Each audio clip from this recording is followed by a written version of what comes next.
Dr. Sarah Chen pressed her back against the cold metal wall of the research station's medical bay, her breathing shallow and controlled.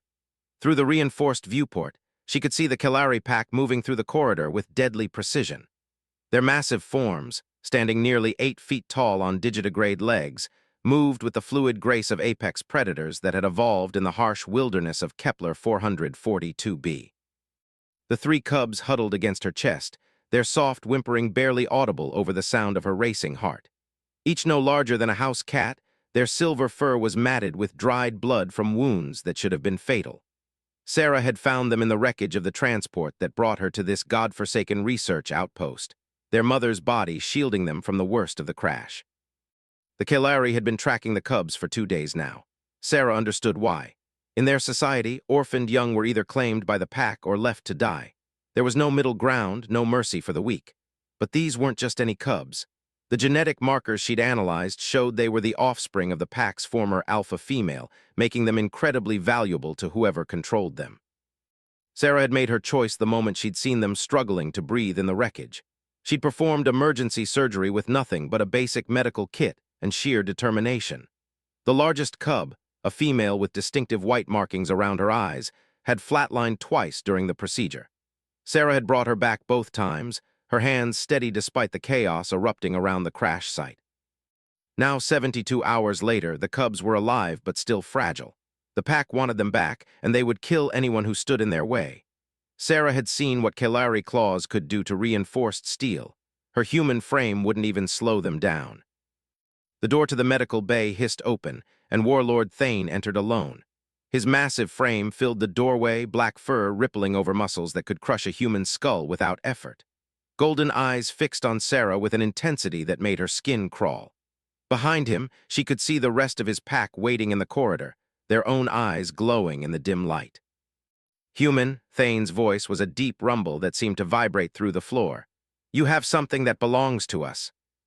Sarah remained motionless, one hand gently stroking the fur of the smallest cub. The little one had been born with a deformed front paw, something that would normally guarantee abandonment in Kelari culture.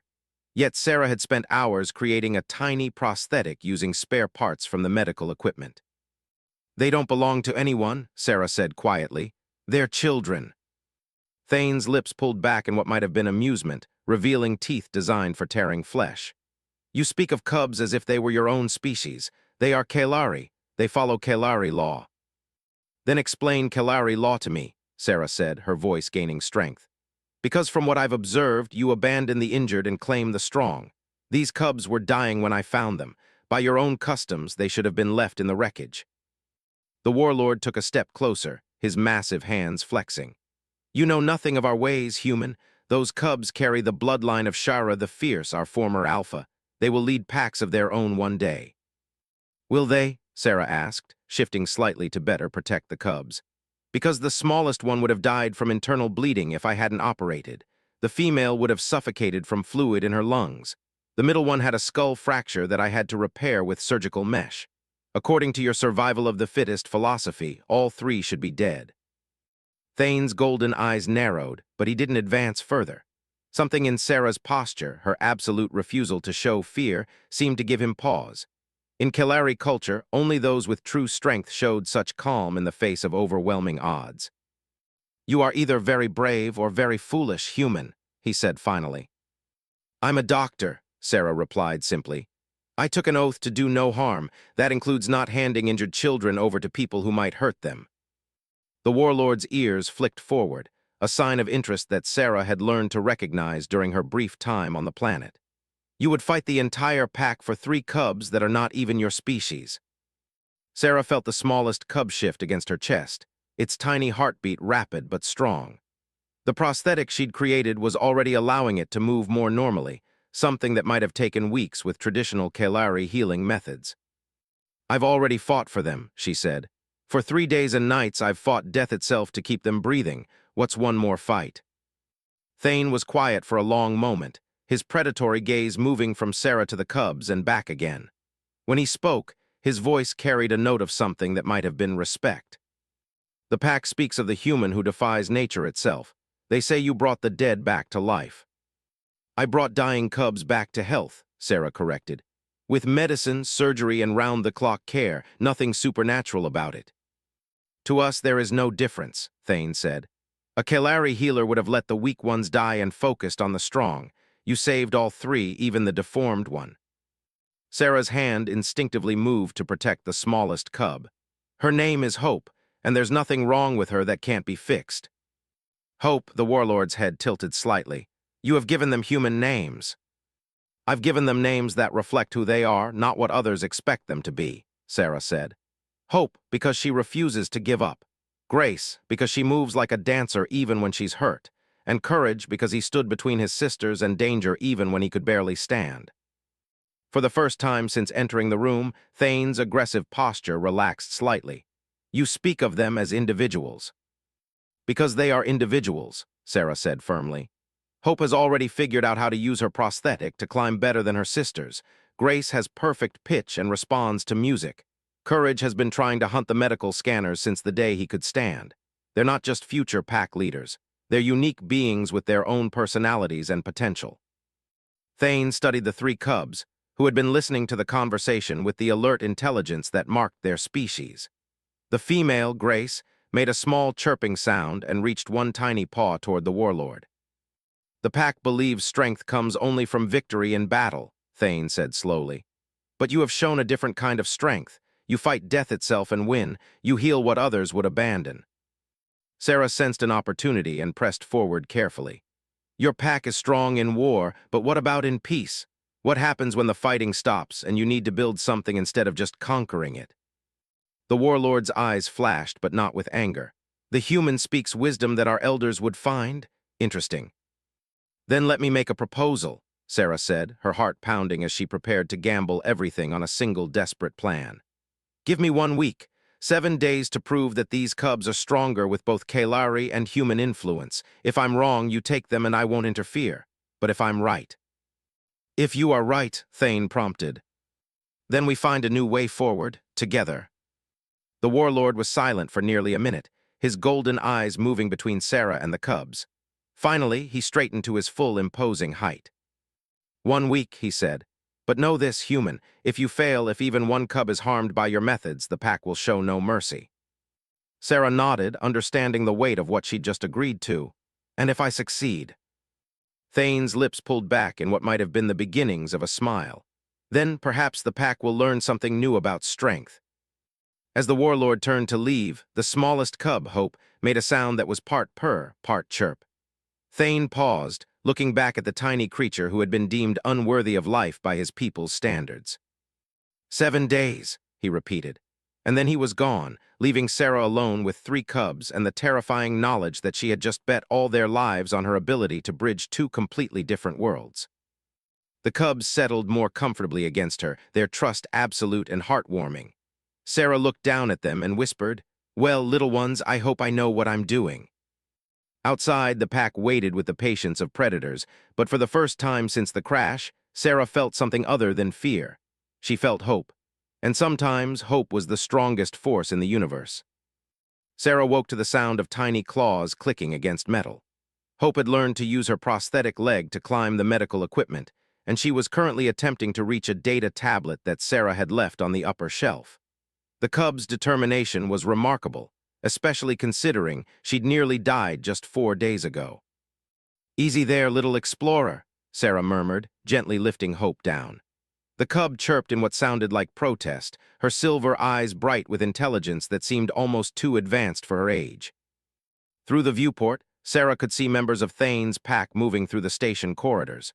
They maintained their distance, but their presence was constant. Some watched with obvious hostility, their golden eyes tracking Sarah's every movement. Others seemed merely curious, tilting their heads when she interacted with the cubs in ways that clearly puzzled them. Grace, the largest of the 3 cubs, had developed a fascination with the medical bay's audio system. Sarah had discovered this by accident when a diagnostic alert had triggered a harmonic tone. Instead of being startled like her siblings, Grace had responded with a series of melodic chirps that perfectly matched the frequency. "Let's see what you think of this," Sarah said, pulling up a classical music file on her tablet. As the opening notes of Bach's Goldberg variations filled the room, Grace's ears perked forward. Within moments, she was creating her own harmony, her vocalizations weaving through the human composition with startling sophistication. Courage, meanwhile, had appointed himself the protector of his sisters. Despite being the middle-sized of the three, he positioned himself between them and the door whenever footsteps echoed in the corridor. His instincts were remarkable, but Sarah was working to channel his protective nature in positive directions. The door chimed, and Dr. Marcus Webb entered, his expression grim. As the station's xenobiologist, he'd been studying Kalari culture for 2 years before Sarah's unexpected arrival. "The pack is getting restless," he said without preamble. "Thane's authority is being questioned. Some of his warriors think he's showing weakness by negotiating with a human." Sarah continued monitoring Grace's vital signs as the cub hummed along to the music. "How much trouble is he in?" "Enough that he might be forced to act sooner than planned," Marcus replied, watching the cubs with scientific fascination. "Sarah, what you're doing here? It's unprecedented. But you need to understand that if Thane loses face with his pack, all bets are off." As if summoned by their conversation, heavy footsteps approached the medical bay. Thane entered alone, but Sarah could see the tension in his massive frame. His usually perfect posture was slightly off, and there were fresh scratches along his forearms. "Trouble with the pack?" Sarah asked, not looking up from her work. "My warriors grow impatient," Thane admitted. "They do not understand why I allow a human to keep what is ours by right." Grace chose that moment to produce a particularly complex melodic phrase that seemed to resonate through the room's structure. Thane's ears snapped forward, and for the first time, Sarah saw genuine surprise on his face. "She's responding to harmonic frequencies," Sarah explained. "Kalari vocal cords are more sophisticated than we initially thought. Grace can produce sounds across a much wider range than adult members of your species typically use." "The old songs," Thane said quietly, his voice carrying a note of wonder. "My grandmother spoke of cubs who could sing the pack's history, but I thought they were legends." Sarah felt a spark of excitement. "What kind of songs?" Instead of answering, Thane began to produce a low, rhythmic sound that was part growl, part melody. Grace immediately perked up, her small head tilting as she listened. Then, to everyone's amazement, she began to respond with complementary tones that transformed Thane's simple rhythm into something hauntingly beautiful. "The lament for the lost hunting grounds," Thane said, his voice barely above a whisper. "It has not been sung properly in 3 generations." Hope, not to be outdone, had managed to climb onto Sarah's shoulder and was now investigating the warlord with fearless curiosity. Her prosthetic leg clicked softly against Sarah's lab coat as she stretched toward Thane's massive hand. "She wants to touch you," Sarah said carefully. "In human culture, it would be considered an honor." Thane slowly extended one finger, the claw retracted. Hope immediately grasped it with both tiny paws, her purring vibrating through her entire small body. The contrast was striking. The finger was nearly as large as the cub's entire torso, yet she showed no fear. "She trusts easily," Thane observed. "She's never been given a reason not to," Sarah replied. "That's what childhood should be about: trust, exploration, learning." Courage had been watching the interaction carefully. Now he approached Thane directly, his small chest puffed out in a display of courage that would have been comical if it weren't so sincere. The cub placed himself protectively in front of his sisters and made a series of sharp chirps that sounded remarkably like a challenge. Thane's response surprised everyone. Instead of being offended by the presumption, he lowered himself to the floor, making himself smaller and less threatening. Then he responded to Courage's challenge with a gentle rumble that seemed to say, "Well done, little warrior." "You recognize his behavior," Sarah said, fascinated by the exchange. "He shows the courage of a future alpha," Thane confirmed. "But tempered with wisdom, he challenges but does not attack needlessly. This is unusual for one so young." Marcus, who had been recording everything on his tablet, looked up with excitement. "Sarah, do you realize what's happening here? These cubs are displaying behavioral patterns that we've never documented before. The combination of their genetic heritage and your nurturing approach is creating something entirely new." Sarah felt a chill of apprehension. "Knew how?" "They're integrating traits from both species," Marcus explained rapidly. "Grace's musical abilities are enhanced by human harmonic theory. Hope's curiosity is driving innovation we've never seen in young Kalari. and Courage is showing protective instincts that are sophisticated beyond his years. Thane rose to his full height, his expression thoughtful. The pack speaks of hybrids as abominations, but these cubs, they are more than either species alone. That's exactly the problem, a new voice said from the doorway. Kira, Thane's second-in-command, entered with 3 other warriors. Her black fur was streaked with gray, and her scarred muzzle spoke of many battles won. The pack grows restless, Thane. They demand the cubs be returned to proper Kalari upbringing.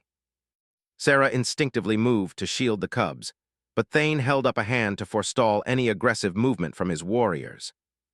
4 more days, he said firmly. I gave the human a week. 4 more days of what? Kira's voice carried the edge of a challenge. Watching our future leaders corrupted by alien influence. Grace, who had been listening to the adult conversation with obvious intelligence, suddenly began to sing. Not the simple chirps and purrs of a normal cub, but a complex melody that seemed to incorporate elements of both human music and Kalari vocal traditions. The sound filled the room, hauntingly beautiful and utterly unique. The warriors fell silent, their ears snapping forward in astonishment. Even Kira's aggressive posture softened as the music washed over them. The song of the first hunt, one of the warriors whispered, but how does she know it? She doesn't just know it, Sarah said softly. She's improving it. As Grace's song reached its crescendo, Hope and Courage joined in with their own harmonies. The 3 cubs created a musical tapestry that spoke of wild hunts and starlit skis, of family bonds and the endless cycle of life and death. It was Kalari in its essence, but elevated by musical principles that no member of their species had ever considered. When the song ended, the silence stretched for long moments. Kira stared at the cubs as if seeing them for the first time. This is not possible, she said finally. Cubs cannot know the ancient songs. These cubs can, Thane said quietly, because they are learning to be more than we ever imagined possible. Sarah sensed the crucial moment had arrived. Kira, what if strength isn't just about surviving alone? What if true strength comes from growing beyond what you were born to be? The scarred warrior looked from Sarah to the cubs, who were now grooming each other with the casual affection of siblings secure in their bond. You speak of weakness disguised as philosophy, human. Do I? Sarah challenged gently. Look at Hope. Your culture would have left her to die because of her deformity, but with adaptation and care, she's become the most innovative climber among her siblings. Grace was deemed ordinary until someone gave her the chance to discover her gifts. Courage shows leadership potential that might never have emerged under traditional pack dynamics. Kira's golden eyes narrowed. And you think human methods are superior to ours? I think the best methods might come from combining the strengths of both our species, Sarah said. Your people value courage, loyalty, and strength. Mine value innovation, compassion, and growth. What if we could give these cubs all of those things? One of the warriors, younger than the others, spoke up hesitantly. The ancient stories speak of cubs who could bridge worlds, but we thought they were myths. Maybe, Thane said slowly. Some myths are just truths waiting for the right time to be born. Kira looked unconvinced, but she made no move to take the cubs by force. 3 more days, she said finally. But if these cubs show any sign of weakness, any hesitation when faced with true challenges, the experiment ends. As the Kalari filed out, Sarah realized that she had just been given both a gift and a terrible burden. 3 days to prove that love and science could create something stronger than tradition and fear. 3 days to save not just 3 cubs, but potentially the future of 2 species learning to coexist. Hope chirped softly and nuzzled against Sarah's hand, her trust absolute and heartbreaking. Sarah looked at the 3 small lives depending on her and whispered, "We can do this, little ones. We have to." The emergency alarm shattered the quiet of the medical bay at 400 hours. Sarah jerked awake from her position curled around the sleeping cubs, her heart hammering as red lights bathed everything in hellish crimson. The cubs stirred immediately, their enhanced senses picking up danger signals that her human nerves couldn't detect. All personnel to emergency stations, the automated voice announced. Hull breach detected in Section C. All personnel to emergency stations. Sarah was already moving, checking the cubs' vital signs with practiced efficiency even as her mind raced through possibilities. Section C housed the station's primary life support systems. A hull breach there could kill everyone aboard within hours. Thane burst through the medical bay doors, his massive frame bristling with combat readiness. Behind him, Kira and 6 warriors moved with the fluid precision of a military unit preparing for battle. "Structural failure or attack?" Sarah asked, gathering the cubs protectively. "Unknown," Thane replied grimly. "The breach is expanding. We have perhaps 6 hours before the station becomes uninhabitable."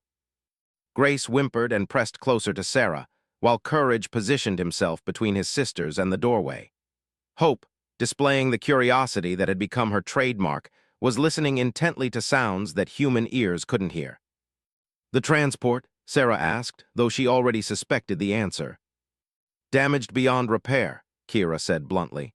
"We transmitted a distress signal, but the nearest ship is 18 hours away." Sarah felt the walls closing in. 18 hours was far too long.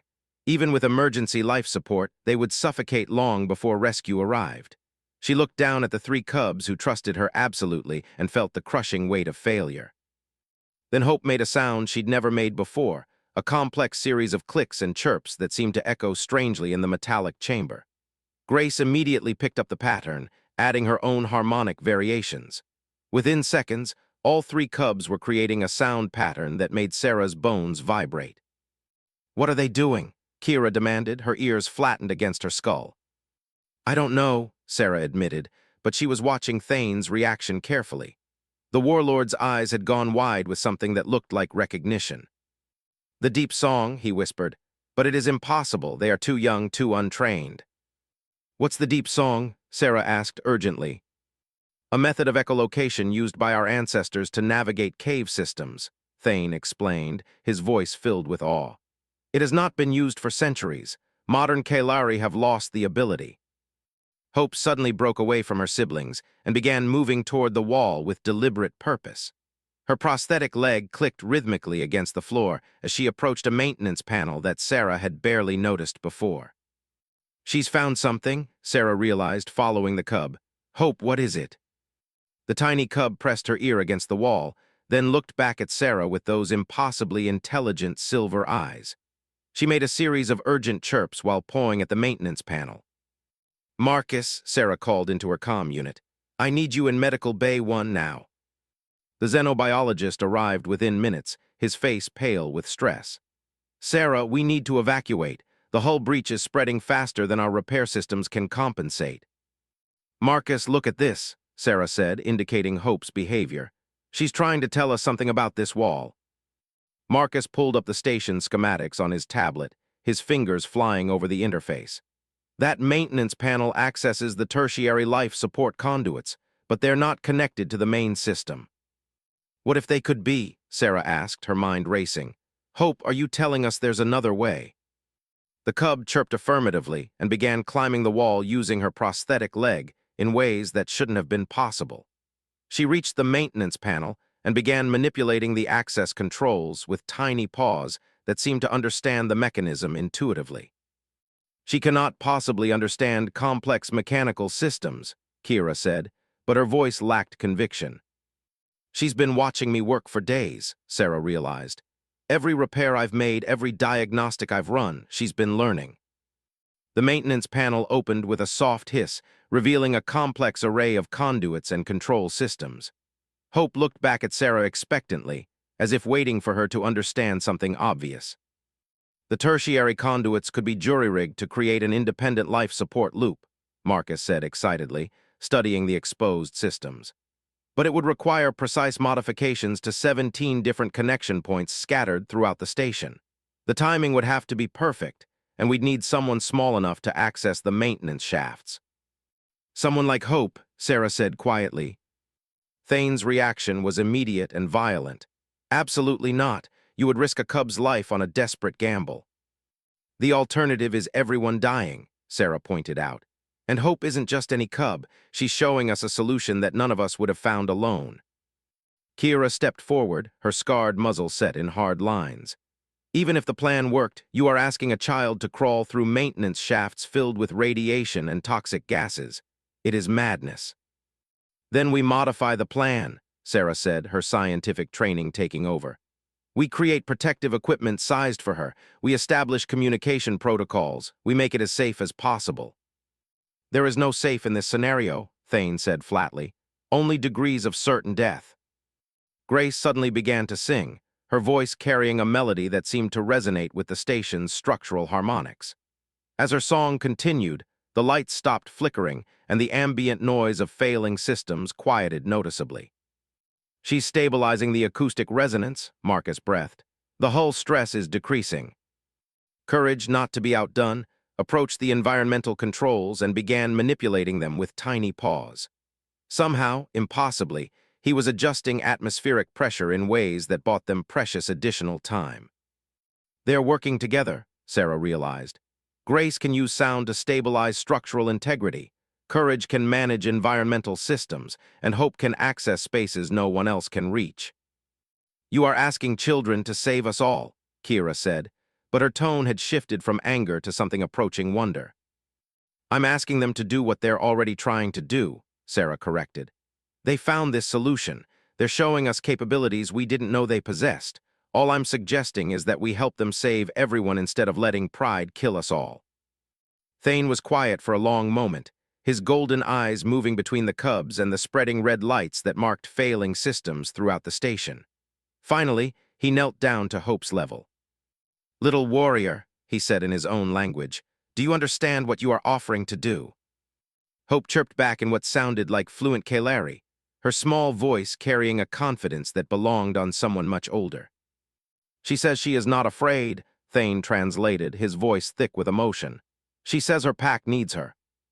Her pack, Kira repeated slowly. She includes us in her pack. That's what families do, Sarah said gently. They protect each other. The next 4 hours passed in a blur of desperate activity. Sarah worked with Marcus to design a protective suit small enough for Hope while maintaining full environmental protection.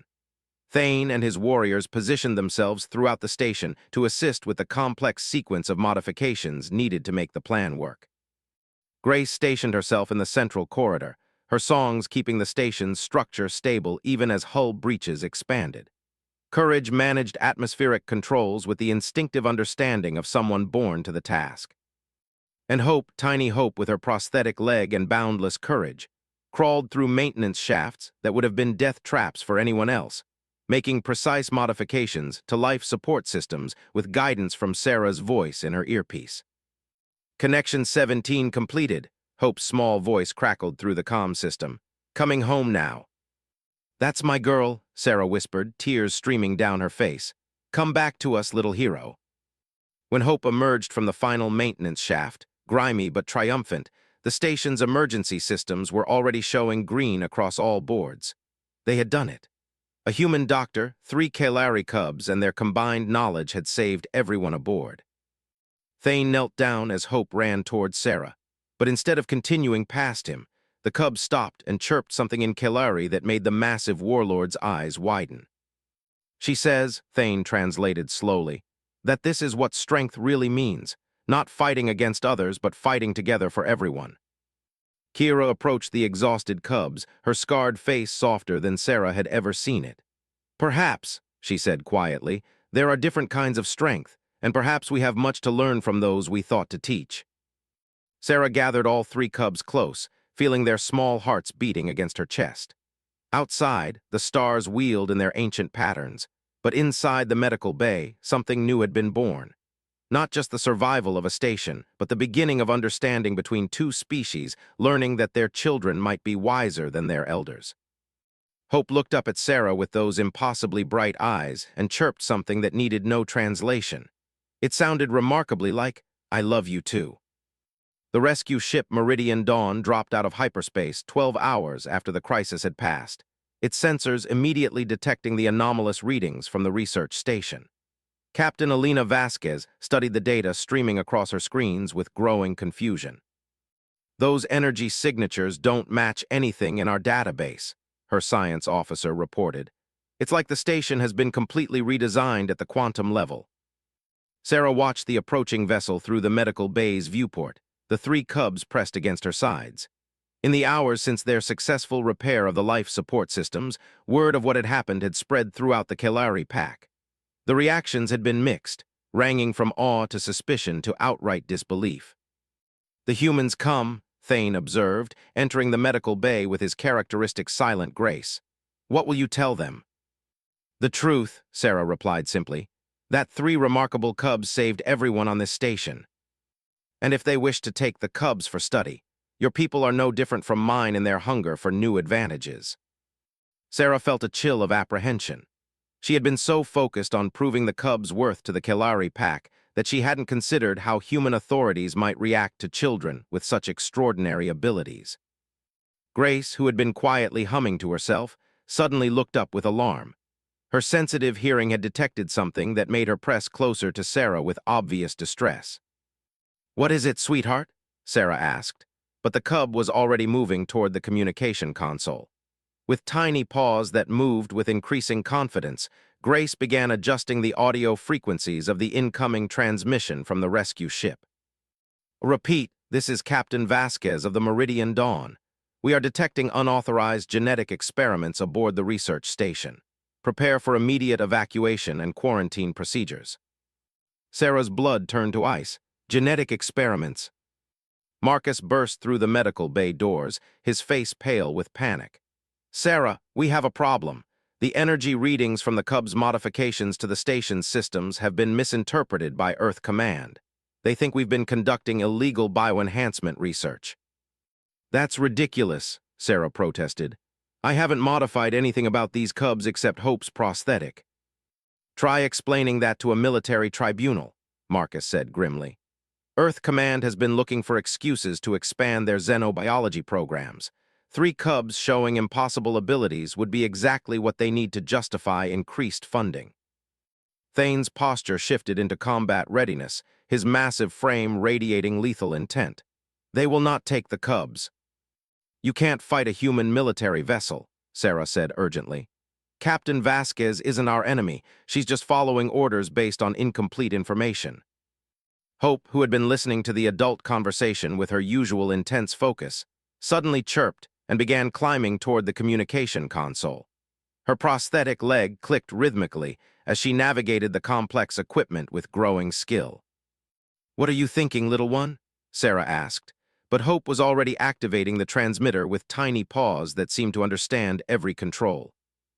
"Meridian Dawn, this is Research Station Kepler 7, Hope's small voice carried clearly through the communication system. Her words were precise and articulate, far beyond what anyone would expect from someone her age. "I am Hope, and I need to speak with your captain." The silence from the rescue ship stretched for long moments before Captain Vasquez's voice crackled back through the speakers. "This is Captain Vasquez. Who am I speaking to?" "My name is Hope," the cub repeated patiently.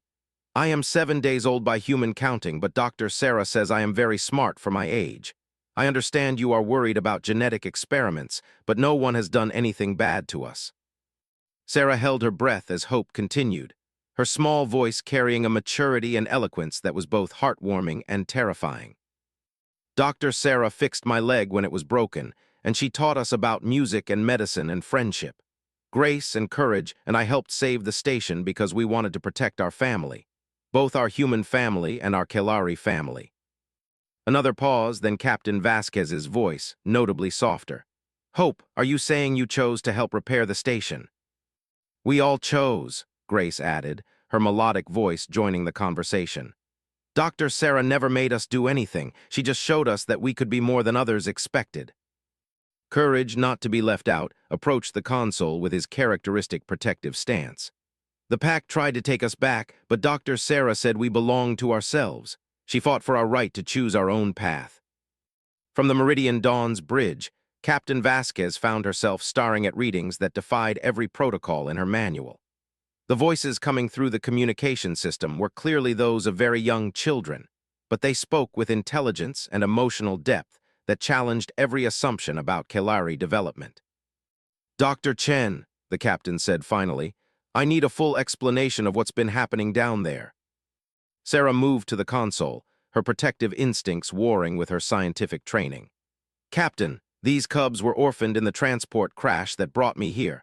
I provided medical care that saved their lives, but I haven't conducted any genetic modifications or enhancement procedures." "The energy readings suggest otherwise," Captain Vasquez replied, though her tone was more curious than accusatory now. The energy readings reflect their natural abilities enhanced through education and emotional support, Sarah explained. They found solutions to our crisis by combining Kelari instincts with human scientific knowledge. No genetic manipulation was involved. Thane stepped forward, his massive presence somehow both intimidating and protective. Captain of humans, I am Warlord Thane of the Northern Pack. These cubs carry the bloodline of our greatest leaders, but they have grown beyond our understanding through the care of Dr. Chen. They are not weapons to be studied or tools to be controlled. I'm beginning to see that, Captain Vasquez said slowly. But my orders come from Earth Command, and they specifically mention reports of impossible abilities exhibited by juvenile Kelari. Hope tilted her small head thoughtfully, then began to speak again. Captain, may I ask you something? Of course. Do you have children? The question was so unexpected that it took Captain Vasquez a moment to respond. Yes, I have a daughter. She's about your age, actually. Then you understand, Hope said simply. Children learn from the love they receive. Dr. Sarah loved us when everyone else had given up. She taught us that being different was not being broken. Grace learned to sing because Dr. Sarah appreciated her voice. Courage learned to lead because Dr. Sarah respected his protective instincts. And I learned to solve problems because Dr. Sarah believed I was smart enough to find answers. Sarah felt tears streaming down her face as the tiny cub continued. We are not experiments, Captain. We are just children who were lucky enough to find someone who saw our potential instead of our limitations. The communication channel crackled with static before Captain Vasquez's voice returned, noticeably thick with emotion. Hope, would you like to meet my daughter someday? I think she would enjoy having a friend as remarkable as you. I would like that very much, Hope replied with the innocent pleasure of a child making a new friend. Dr. Sarah says friendship is one of the most important things in the universe. Kira, who had been standing silently in the doorway throughout the conversation, stepped forward. Her scarred face showed an expression Sarah had never seen before, something that looked remarkably like pride. The cubs speak wisdom that many adults lack, she said to Thane in their own language. Indeed, Thane replied. Perhaps we have been too focused on tradition to recognize evolution when it stands before us. Captain Vasquez's voice came through the speakers again, this time addressing Sarah directly. Dr. Chen, I'm going to recommend to Earth Command that this situation requires diplomatic rather than military intervention. These children clearly possess remarkable abilities, but they appear to be the result of exceptional education and care rather than unauthorized experimentation. Sarah felt a crushing weight lift from her shoulders. Thank you, Captain. That means more to me than you know. However, the captain continued, Earth Command will want to establish formal protocols for future interactions between human and Kelari children. This is unprecedented territory, and we need to ensure that both species benefit from such exchanges. Grace began to hum softly, her melody somehow conveying hope and anticipation for the future. Courage positioned himself protectively near his sisters, but his stance was alert rather than defensive. And Hope, remarkable Hope, looked up at Sarah with those impossibly bright eyes. Dr. Sarah, she said in her small, clear voice, are we going to be all right? Sarah gathered all three cubs close, feeling the warmth of their small bodies against her chest. Yes, little one, I think we're all going to be better than all right. I think we're going to change the universe. Through the viewport, the stars wheeled in their ancient patterns. But in the medical bay of Research Station Kepler 7, the future was being written by the smallest and most courageous hands imaginable. The rescue ship approached with caution, but also with wonder, carrying news of children who had proven that love and understanding could create miracles that no amount of technology could match. Hope chirped softly and settled more comfortably in Sarah's arms, her prosthetic leg clicking gently against the medical equipment that had helped save them all. Tomorrow would bring new challenges, new questions, and new possibilities. But tonight they were safe, they were together, and they were family. And sometimes that was the strongest force in the universe. 6 months after the rescue ship's arrival, the Kepler 442b research station had been transformed into something unprecedented in galactic history. What had begun as a simple xenobiology outpost was now the first official interspecies learning center, where human and Kelari children learned side by side. Sarah stood in the observation deck of the new educational wing, watching Hope demonstrate her latest innovation to a group of fascinated human children who had arrived on the most recent transport. The young cub had designed a prosthetic enhancement that allowed her to interface directly with the station's computer systems, turning her physical limitation into a technological advantage. The neural pathway integration is remarkable, Dr. Lisa Chen, Sarah's newly assigned research partner, observed as she studied the data streaming across their monitors. Hope isn't just using the prosthetic as a replacement limb, she's created a completely new sensory interface. Through the reinforced glass, they could see Grace leading a mixed choir of human and Kelari children in a composition that seemed to make the very air shimmer with harmonic beauty. The young Kelari's musical abilities had blossomed beyond anything anyone had imagined possible, but more importantly, she had learned to teach others to find their own unique voices. Courage, now noticeably larger and more confident, was engaged in a tactical simulation with a group of older children. His protective instincts had evolved into natural leadership abilities, and he had an intuitive understanding of group dynamics that impressed even the military advisors Earth Command had sent to observe the program. "Status report, Dr. Chen," Captain Vasquez's voice came through the communication system. She had remained as the military liaison for the project, but her role had evolved from potential antagonist to passionate advocate. "All three cubs continue to exceed every developmental milestone," Sarah reported. "But more importantly, they're helping the human children develop capabilities we didn't know they possessed." It was true. 8-year-old Tommy Martinez had learned to hear frequencies previously thought impossible for human ears after working with Grace. 12-year-old Amara Singh was demonstrating problem-solving abilities that seemed enhanced by her friendship with Hope. And 10-year-old David Park was showing leadership potential that emerged through his interactions with Courage. "The real breakthrough isn't what the cubs can do," Sarah continued. "It's what happens when different species learn together from the beginning, without the prejudices and limitations their adults carry." Thane entered the observation deck with his characteristic silent grace, but his presence was no longer intimidating.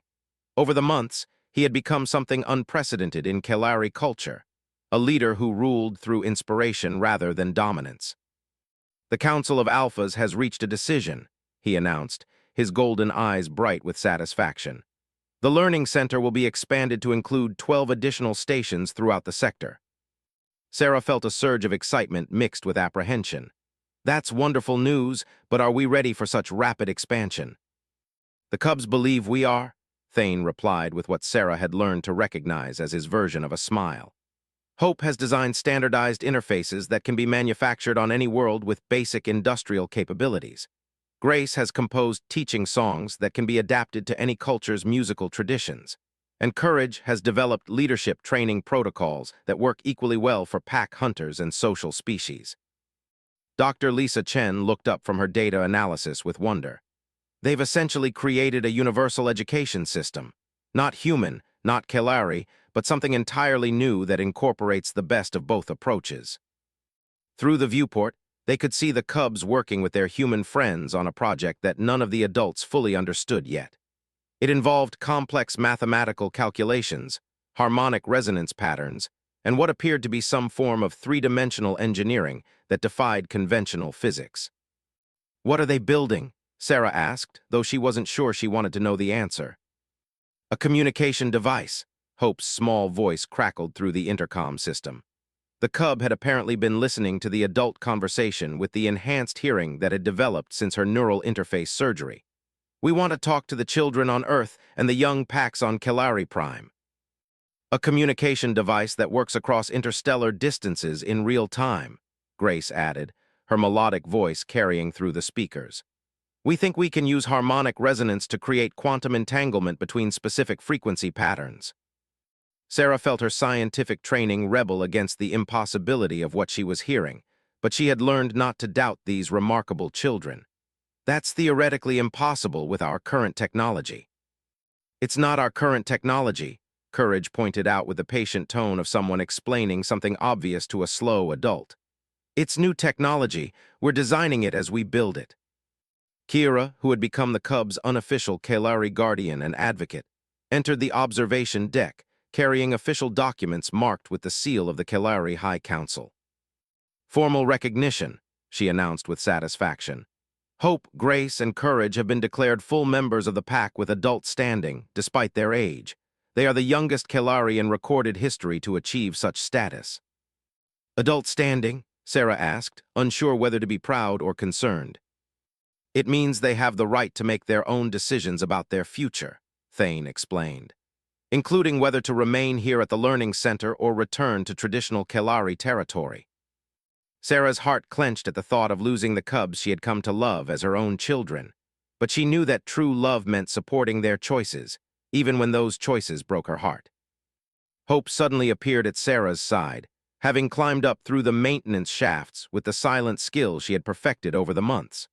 Her prosthetic leg had been upgraded multiple times, and now it was virtually indistinguishable from biological tissue, except for its enhanced capabilities. "Dr. Sarah," Hope said, settling comfortably in Sarah's lap as she had done every day since her recovery, "we want to ask you something important." Grace and Courage appeared moments later, having apparently coordinated their approach with the tactical precision that had become their trademark. All three cubs looked at Sarah with expressions that managed to be both innocent and infinitely wise. "We've been talking," Grace said in her musical voice, "and we want to know if you would consider being our official pack leader." Sarah blinked in confusion. "I don't understand." "In Kelari culture," Courage explained patiently, "cubs can choose their own pack when they reach adult standing. We choose you." "But I'm not Kelari," Sarah protested weakly. "Pack leadership isn't about species," Hope said with the matter-of-fact tone she used for stating obvious truths. "It's about love, protection, guidance, and shared purpose. You've been our pack leader since the day you saved us." Thane stepped forward, his massive frame somehow conveying gentle approval.